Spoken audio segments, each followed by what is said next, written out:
This is Jim Cason with Riverbend Baptist Church in Riverbend, North Carolina. We're continuing our Bible study series of biblical significant battles that started at the beginning of the year. The past 18 or so episodes are available on YouTube since I started streaming it. And we looked at Solomon's latter days in the last lesson.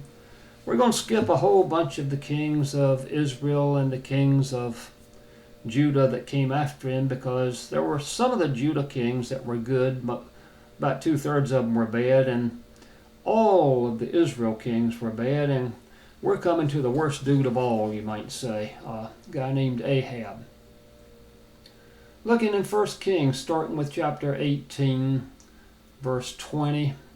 Now, this is just a part of the stuff Ahab did. He really led Israel in a really bad direction. So Ahab sent for all the children of Israel, and he gathered the prophets together on Mount Carmel. Now, he's not really speaking of the prophets of the Lord. Ahab was speaking of the multitude, like about 400 of them, of the prophets of Baal. Verse 21. Elijah came to all the people and said, "How long will you falter between two opinions? If the Lord is God, follow him. But if Baal, follow him." Boy, there's nothing like cutting through a big argument by making a statement like that. And that statement's just as true today as it was then. If the Lord is God, you ought to be following him. On the other hand, if you have any kind of Baal, just using it at the moment as a generic name for any false god, whether it be money, whether it be power, whether it be sex, whether it be whatever it is, then unless you decide to follow God instead, you follow that one, because you can't follow both. This is not a two-way street. It's one way or the other. But the people answered not a word. Nothing like non-commitment. Verse 22. And then Elijah said to the people, "I alone am left as a prophet of the Lord, but Baal's prophets are 450 men. Therefore, let them give us 2 bulls. Let them choose 1 bull for themselves, cut it in pieces and lay it on the wood, but put no fire under it." "And I will prepare the other bull and lay it on the wood, but put no fire under it.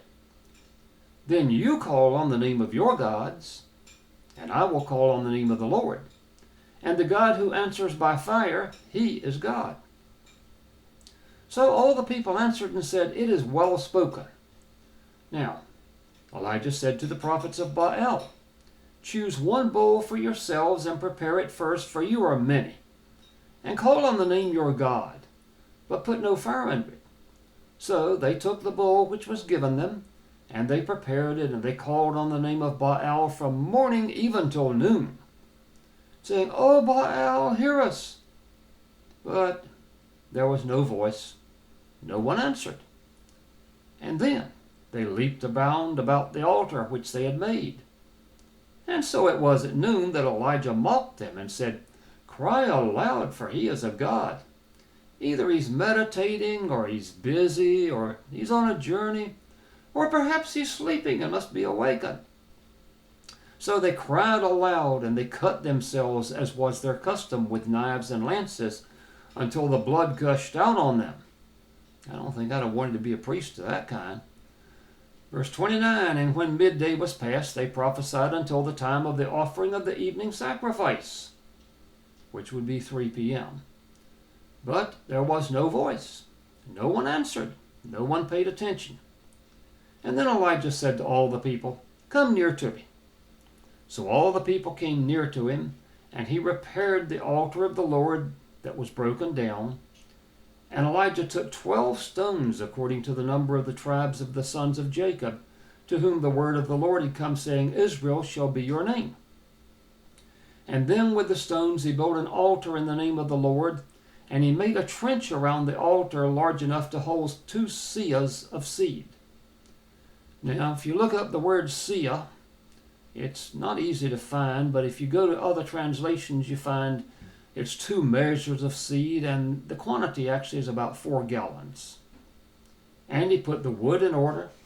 He cut the bull in pieces, and he laid it on the wood. And he said, fill 4 water pots with water and pour it on the burnt sacrifice and on the wood. Now, wait a minute. You getting ready to burn something, you're going to pour water on it first? Okay, I mean, I can understand you pour kerosene or gasoline on it or lighter fluid. You're going to pour water on it, huh? Okay. Well, they did that. And he said, do it a second time. And they did it a second time. And he said, do it a third time. And they did it a third time. So the water ran all around the altar, and he also filled the trench with water. And it came to pass at the time of the offering of the evening sacrifice, then Elijah the prophet came near and said, Lord God of Abraham, Isaac, and Israel, let it be known this day that you are God in Israel, and I am your servant, and that I've done all these things at your word. Hear me, O Lord, hear me, that this people may know that you are the Lord God, and that you have turned their hearts back to you again. And then the fire of the Lord fell and consumed the burnt sacrifice and the wood, and the stones and the dust, and it licked up the water that was in the trench. Now when all the people saw it, they fell on their faces, and they said, the Lord, He is God! The Lord, He is God! They were scared. And Elijah said to them, seize the prophets of Baal. Do not let even one of them escape. So they seized them, and Elijah brought them down to the brook Kishon and executed them there. Well, things are going pretty good now. Good for Israel that believed him. Good for Elijah. However, there's other things that happen. You ever heard that old saying, there's no fury in hell like a woman scorned? Well, let's go on to 1 Kings 19, start with verse 1. And Ahab told Jezebel all that Elijah had done, also how he had executed all the prophets with the sword. Now, a little backstory here. Jezebel was Ahab's wife. She was also a foreign priestess of a foreign god. She was really the one. Ahab was kind of weak. He did a little bit of good, but he was easily swayed, and he did a lot of bad. He really was the kind of guy that just didn't have any backbone. Jezebel had enough backbone for a dozen people. She was determined. She was the one that had started this. She was the one that imported all those prophets from her country. And she was the one that was in charge. Verse 2. Then Jezebel sent a message to Elijah, saying, so let the gods do to me and more also, if I do not make your life as the life of one of them by tomorrow about this time. And when Elijah saw that, he arose and ran for his life and went to Beersheba, which belongs to Judah, and left his servant there. But he himself went a day's journey into the wilderness, and he came and sat down under a broom tree. He was scared. And in human terms, he had good reason to be. This was a woman who, if she wanted you killed, she was about like King Henry VIII of England, you know. King Henry had a summary method of dealing with his enemies. He didn't put them in jail in the Tower. He didn't banish them to foreign lands. They might come back after that. Nope, he cut their heads off. Going back to this, Elijah prayed that he might die, and said, it's enough now, Lord, take my life, for I am no better than my fathers.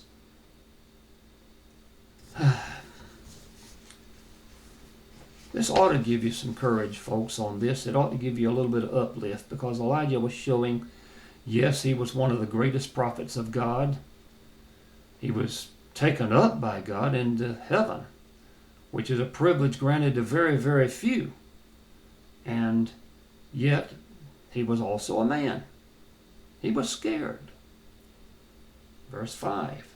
And then as he lay and slept under the broom tree, suddenly an angel spoke, touched him, and said, arise and eat. And he looked, and there by his head was a cake baked on coals and a jar of water. So he ate and drank and lay down again. And the angel of the Lord came back the second time and touched him and said, Arise and eat, because the journey is too great for you. So he arose and ate and drank, and he went in the strength of that food 40 days and 40 nights as far as Horeb, the mountain of God. Now that's supernatural, folks. But you got to figure, this was like manna. This was food direct from God. And God was well able to sustain him. Verse 10, so he said, I have been very zealous. No, let's go back to verse 9, about skipped it. There he went into a cave, and he spent the night in that place, and behold, the word of the Lord came to him. And he said to him, What are you doing here, Elijah? That was not a real question. The Lord knows everything, past, now, and future. But he was trying to get out why Elijah was there. He already knew, but he wanted Elijah to voice it. So Elijah said, I have been very zealous for the Lord God of hosts. For the children of Israel have forsaken your covenant and torn down your altars and killed your prophets with the sword. I alone am left, and they seek to take my life. Folks, that's another lie of the enemy. You know, you go out and you really do God's work. Yeah, the enemy's going to come against you, and one of the ways he comes against you is to try to convince you you're alone. You're the only one out there. Everybody else is just accepting it. Everybody else is just following along with the crowd, and you're the only person at all, and you're just not going to make it. Well, he is a liar, and the truth is not in him. Continuing on, verse 11. Then he said, Go out and stand on the mountain before the Lord. And behold, the Lord passed by, and a great and strong wind tore into the mountains and broke the rocks in pieces before the Lord. But the Lord was not in the wind. And after the wind, an earthquake, but the Lord was not in the earthquake. And after the earthquake, a fire, but the Lord was not in the fire. And after the fire, a still small voice. If you're expecting a lot of bells and whistles when the Lord calls you and tells you something, that's not how it works. He wasn't in the wind. He wasn't in the earthquake. He wasn't in the fire. That doesn't mean he didn't cause them, but that wasn't where he was. It was a still small voice, and what that means is we have to listen. Otherwise, things drown it out. Verse 13. So it was, when Elijah heard it, that he wrapped his face in his mantle and went out and stood in the entrance of the cave. Suddenly, a voice came to him and asked, What are you doing here, Elijah? I've been very zealous. I alone am left. Children of Israel forsook your covenant, tore down your altars, killed your prophets. They seek to take my life. And verse 15, And then the Lord said to him, Go and return on your way to the wilderness of Damascus, and when you arrive, anoint Hazael as king over Syria, and you shall anoint Jehu the son of Nimshi as king over Israel. And Jehu played a real good part before he actually became king in the killing of Ahab and ultimately in the death of Jezebel. And Elisha the son of Shaphat of Abel Meholah you shall anoint as prophet in your place. And it shall be that whoever escapes the sword of Hazael, Jehu will kill. And whoever escapes the sword of Jehu, Elijah will kill. Yet I have reserved 7,000 in Israel, all whose knees have not bowed to Baal, and every mouth that has not kissed him. So there was still a lot of people in Israel that didn't swallow all the garbage. Lord willing, we'll continue with a bit more next week on this. A bit more about Elijah and Elisha. Got some local prayer needs in our congregation. Christy and Matthew Probst. Christy's husband passed recently after a long illness. Maddie Jones and Louis Eames, both of whom are being treated for cancer. David Farlardew and his wife. David's recovering from a major operation. Kathy Peace from an operation. Pastor Tim Irwin, operation on his knee. Doug Locklear, medical areas. 2 older ladies that are still in homes since their family's still unable to see them. Joanne Jodon and Evelyn Irwin. And folks, pray for schools. Now, right here in North Carolina, our students and parents in Craven County that don't have a good internet connection are being tasked with a very difficult to meet requirement. They're supposed to have their kids somewhere, it's not even really defined, just somewhere that they've got a good internet connection on time every day for their class, or the kid will be counted as absent. It just amazes me the way people make decisions and don't even consider the consequences. And especially keep praying for the church, for soul winners, for us to have the heart of God, for us to go out and try to bring others in. The night comes when man will not be able to work. Let us work while it's time. Have a blessed day.